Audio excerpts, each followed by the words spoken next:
Howdy, this is Eddie with another episode of Corn-Fed Bushcraft. Today I want to take just a minute and talk you through making another knife. I call this the 30-minute or less knife. Anybody who has a small amount of shop tools, grinder especially, can make this knife in less than 30 minutes. Pretty rugged knife. Whole knife costs about $2, so I mean anybody can make it.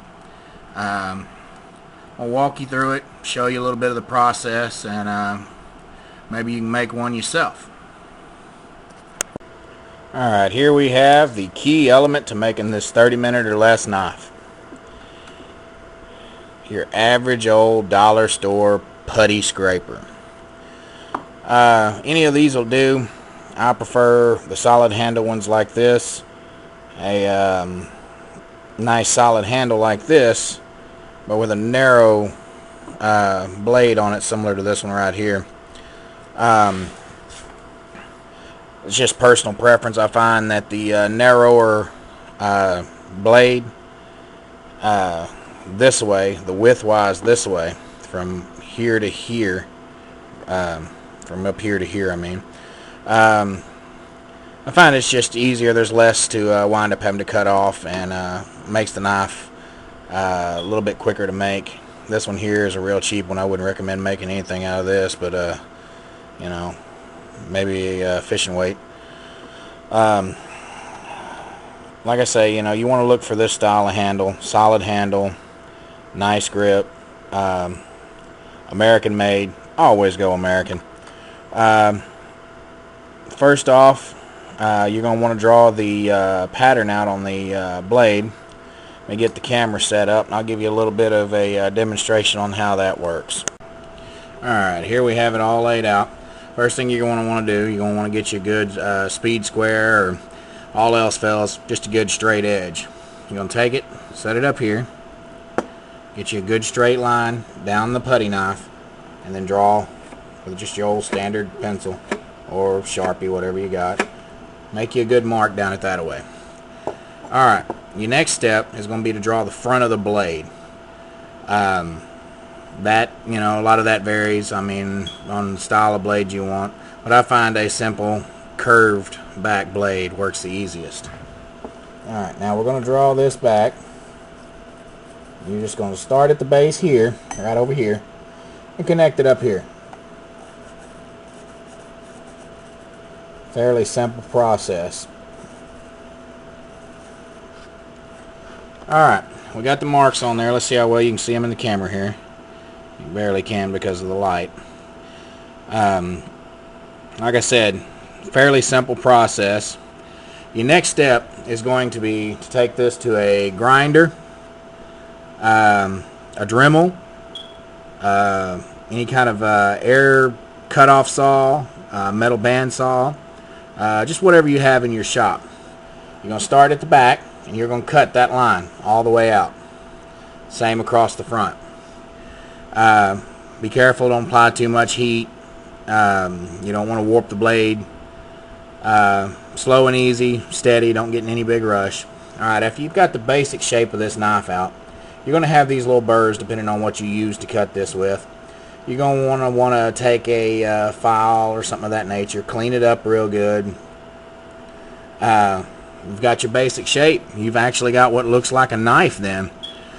Then you're going to take and start applying your edge. Fairly simple.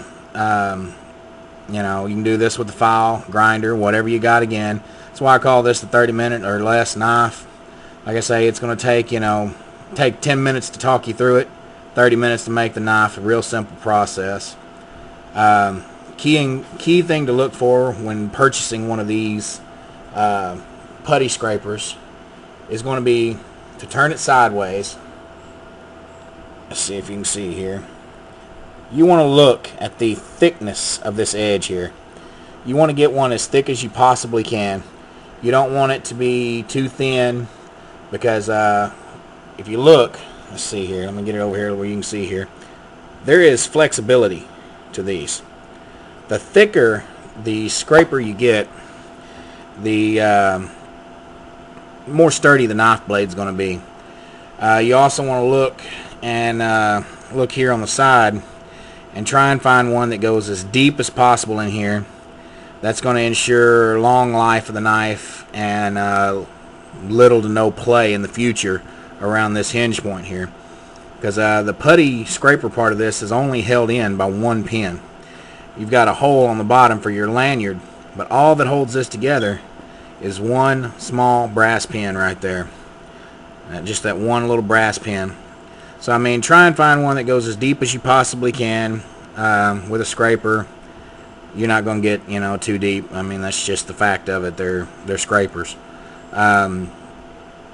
Like I say, remember to look for thickness, as least flexible as possible. When you buy these for actual putty purposes, they want them to have some bend to them. But for knife making, you really don't want it to have too much play. So keep that in mind. Let me grab the finished product over here. I've already got one of these cut out that I just finished right before I made this video.